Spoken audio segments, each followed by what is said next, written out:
Estamos en cuarto intermedio y ahora vamos a hablar con Diego Araujo, defensor oficial y presidente de la Asociación de Magistrados de Tandil. ¿Cómo andás, Diego? ¿Qué tal? Bueno, encantado de estar en esta instancia y bueno, agradecido. No, por favor, gracias por venir. Voy a hacer una pregunta muy amplia, vamos a tratar de acortarla sobre todo por tu conocimiento. Es cuando uno pregunta cómo está hoy o cómo viene trabajando hoy el Poder Judicial a nivel local, a nivel regional, seccional. ¿Cómo lo ves vos? Bien, yo he tenido la experiencia y la oportunidad de trabajar en distintos departamentos judiciales. Previo a ser defensor estuve trabajando como fiscal en el Departamento Judicial de Dolores, con lo cual tengo algún punto de referencia acerca de cierto estándar de trabajo que se realiza en Tandil. Y en Tandil, yo siempre lo he dicho, hay muy buenos funcionarios judiciales con mucha experiencia. Hay fiscales que están hace mucho tiempo en el cargo, que saben de qué se trata la actividad que realizan. Lo mismo ocurre con el staff jurisdiccional, es decir, con los jueces. Son jueces de mucha experiencia. Y pasa lo mismo en otros fueros, en el fuero civil y de familia.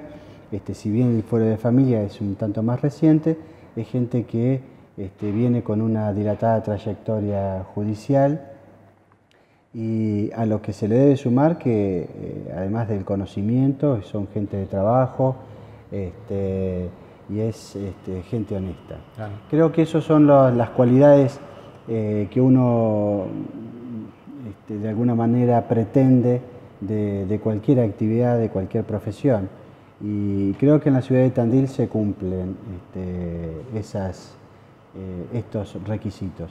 Obviamente, luego hay limitaciones propias que tienen que ver a veces con la falta de personal, con la falta de infraestructura adecuada, claro. Y con algunas necesarias coordinaciones con distintos organismos que trabajan alrededor de la justicia, que a veces se logra realizar una excelente coordinación y a veces hay determinadas falencias también por los mismos motivos. Así que en términos generales, bien, la justicia de Tandil creo que responde a estándares adecuados de actividad judicial. Sobre esto que me planteas, hablando de la experiencia y la trayectoria, ¿también hay como una nueva camada o se está viendo un recambio generacional necesario como para seguir alimentando esta experiencia? Sí, normalmente se producen ciertos recambios, tienen que ver muchas veces con la creación de algunas nuevas dependencias, claro, que generan la posibilidad de acceder a las estructuras del Poder Judicial. Muchas veces, en otras ocasiones se da a través de la generación de vacancias por jubilaciones. Claro. En Tandil vamos a tener muchas vacantes de jueces en el fuero penal, con lo cual eso va a dar la posibilidad de aquel que esté interesado y que quiera cubrir esas vacantes, estudiar, concursar y eventualmente después dirimirse en la etapa de selección por parte del Consejo de la Magistratura de la provincia. Y creo que es necesario también que se den estos recambios generacionales y creo que aquí lo vamos a tener prontamente. Me nombrabas también recién el tema de por ahí las necesidades que surgen de la estructura. ¿Cambia mucho según el humor político, también las cosas que la justicia tiene que ir amoldándose y las estructuras nuevas que se crean y las nuevas dependencias o no? Yo en esto me parece que hay sí cambia. Lo que pasa es que tiene matices y esos matices son muy importantes. No es lo mismo la vinculación muchas veces política que ocurre con los jueces federales, que tienen una incidencia o parecerían tener una incidencia más directa con relación a cambios en el staff político. Que es lo que ocurre, por ejemplo, con la justicia provincial, claro, en el interior. Entonces nosotros estamos muy lejos de esas presiones, gracias a Dios. Entonces, por lo mismo que te decía, que hay gente con mucha experiencia, capaz en su trabajo, con lo cual las únicas limitaciones que existen y las presiones que pueden llegar a existir son del ámbito interno, es decir, por la propia formación, presupuestos ideológicos, prejuicios que uno tiene en el ámbito también naturalmente por el hecho de vivir en una comunidad organizada, pero donde sí se nota más en esos cambios es en la justicia federal. No hace mucho, por ejemplo, un claro ejemplo de esto lo fue un pedido de informes muy serio que se hizo por el relator especial que tiene las Naciones Unidas en la Comisión de Independencia Judicial con respecto a casos de denuncias de funcionamiento anómalo de determinados jueces de la justicia federal. Y todos esos pedidos de informe tienen que ver precisamente con esta circunstancia, es decir, de cómo y hasta dónde otros poderes que no son necesariamente el poder ejecutivo y el legislativo, sino que pueden ser otros poderes económicos, parecen entrometerse en la esfera de aquello que los jueces tienen que decidir y de alguna manera eso obviamente afecta a uno de los principios más importantes que tiene el Poder Judicial, que es el principio de independencia e imparcialidad del juzgador. Es interesante lo que contás porque pareciera que si nos guiamos por los grandes medios, toda la justicia es lo mismo. Claro, sí, y hay enormes diferencias. En términos generales tenés la justicia federal, que es muy particular, tiene causas muy particulares, en función de las causas que trata, obviamente se generan esas vinculaciones especiales con otros ámbitos del poder, y luego tenés las justicias provinciales, cada provincia tiene su organización de justicia, y luego en lo que es propio, por ejemplo, de la provincia de Buenos Aires, nosotros también tenemos nuestras propias diferencias en nuestra estructura funcional. Nosotros tenemos actualmente 20 departamentos judiciales distribuidos en todo el territorio de la provincia, donde tenés departamentos judiciales con una unidad territorial muy amplia y con escasa población, como puede ser Azul o Trenquelauquen o Bahía Blanca incluso, y tenés departamentos judiciales que tienen muy poco territorio y gran densidad poblacional. Claro. Y eso genera una mecánica en la actividad judicial muy distinta porque también cambia en una mirada, digamos, cuantitativa en la producción del delito. Obvio. Antes de meternos con la parte de la Asociación de Magistrados, tu rol es bastante importante, que es el de la Defensoría Oficial. ¿Cuál es la mirada que tenés sobre cómo está la sociedad, la comunidad local en relación al delito o lo que va sucediendo en los últimos años? Sí, sin lugar a dudas, esto es algo muy trillado, digamos, para quienes estamos en el mundo del derecho y específicamente en el fuero penal, que el sistema penal es selectivo, en el sentido que a aquellos grupos de personas que se suele perseguir son grupos de personas más vulnerables. Entonces, cuando hay cambios políticos y económicos que tocan de lleno a la calidad de vida económica de determinados grupos y obviamente influye en sus aspectos sociales, suele tener una repercusión en el ámbito también de la justicia. Y hay otros factores inesperados, por ejemplo, lo que nos ocurrió con la pandemia, donde hubo un tiempo en el cual hubo una disminución de la actividad delictiva en las calles, pero también hubo un incremento de otro tipo de delitos intrafamiliares, ya sea en términos generales de violencia familiar o a veces dentro de este contexto con relación a los delitos contra la integridad sexual. Esos delitos se han visto incrementados. Lo mismo que ha pasado también con lo que han dado en denominar los ciberdelitos. También ha habido un incremento en ese sentido. Es decir, no solo se advierte una repercusión cuando hay cambios en la vida económica y social de las personas, sino también cuando hay situaciones inesperadas o anómalas, como puede ser el caso de la pandemia. ¿Se nota mucho esto que vos nombrás, esto de que los sectores más vulnerables son por ahí los más judicializados, de cierta manera? Sí, se nota, se nota.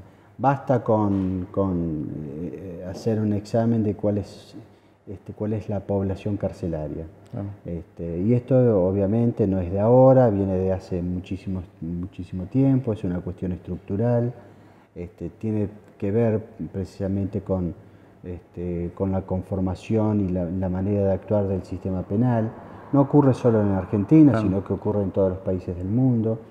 Es más fácil investigar y atrapar al delincuente torpe, es decir, aquel que se encuentra en un grado mayor de vulnerabilidad y por esa misma situación a veces comete delitos absolutamente absurdos o delitos fácilmente detectables, que por ejemplo investigar a los grandes evasores. Hoy en día está en todos los medios, los Pandora Papers, esto realmente hay un circuito delictivo que a veces es mucho más difícil de detectar y que exige, sí, en esto creo que tiene una fuertísima influencia en el diseño de las políticas criminales de la nación, donde deberían equiparse y procurarse la investigación de estos delitos complejos con unidades especiales. Casos de corrupción, cuestiones así, en el departamento de Azul, acá en Tandil, ¿hay dando vueltas? Hay casos, son casos por ahí aislados, no muchos de esos casos llega a la opinión pública. Tapados. Están un poco tapados, sí. Por esto mismo que yo te decía, muchas veces hay ciertas complejidades también para la investigación. Quizás falte un reforzamiento de las estructuras de investigación para poder quizás abocarse a esos delitos en particular. Ahora la Fiscalía General del Departamento Judicial de Azul ha creado una unidad investigativa especial para delitos cometidos por funcionarios públicos. Bueno, eso puede ser quizás una pequeña ayuda en este contexto. Lo último, así breve, la famosa discusión sobre la imputabilidad y la edad y todo eso, ¿sigue estando vigente? ¿Por qué nunca se termina? Esa es una cuestión política. ¿O es de medios? Sí, de medios y a veces tiene repercusión también en el mundo jurídico. Yo creo que cuando hay coyunturas políticas complejas suele acudirse al tema y se genera discusiones muy fervientes.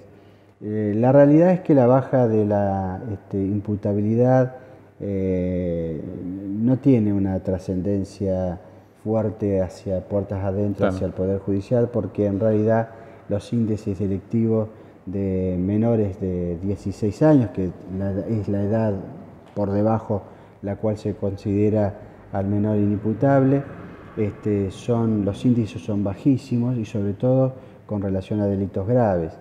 Y la pregunta que debería hacerse siempre y que está en el tapete es ¿para qué? ¿No?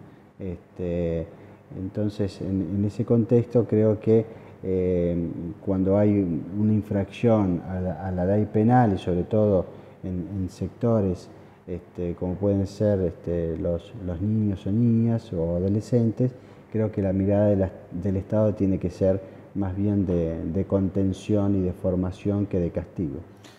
¿Cómo trabajan ustedes en la Asociación de Magistrados? ¿Cómo están organizados y qué objetivos buscan en común? La Asociación de Magistrados y Funcionarios de Tandil es una asociación civil que agrupa a la mayoría de los jueces, fiscales, defensores, secretarios, auxiliar letrado, instructores judiciales de Tandil, de los distintos fueros. Y la idea que tenemos es de fortalecer ciertos espacios de construcción. Por ejemplo, para mí es muy importante la integración del trabajo que puede hacer la asociación con la comunidad, el hecho de fortalecer vínculos institucionales, de generar espacios de formación y de capacitación. Y también obviamente tiene que ver con reforzar ciertos reclamos del sector. Nosotros tenemos esto que, volviendo un poco al inicio de la charla, hay algunas ausencias de personal muy importantes. Estamos necesitando un psicólogo urgente para el juzgado de familia número 2 de la ciudad de Tandil. Aunque parezca mentira, estamos necesitando médicos de policía que contribuyan a la instrucción de las causas penales. Va a haber vacantes, hay una necesidad imperiosa de cubrir en forma rápida esa vacante. La realidad es que se tardan muchísimos años en cubrir las vacantes y eso tiene una afectación directa en el servicio de justicia. Hemos hecho bastante, estamos tratando de trabajar mucho con los asociados de manera de propiciar la participación. Hemos hecho convenios con varios comercios y con instituciones. Hemos contribuido desde la Asociación de Magistrados a la tarea súper noble que viene realizando la Red Solidaria. Hemos tratado de contribuir también a las campañas de donación de sangre. Es decir, estamos muy detrás de la construcción del edificio judicial, que ya está aprobado, está en el Ministerio de Infraestructura de la provincia. Es la construcción de un edificio de 5 pisos que se va a realizar en el predio de calle Uriburu y Alem, donde se van a concentrar todo el fuero no penal,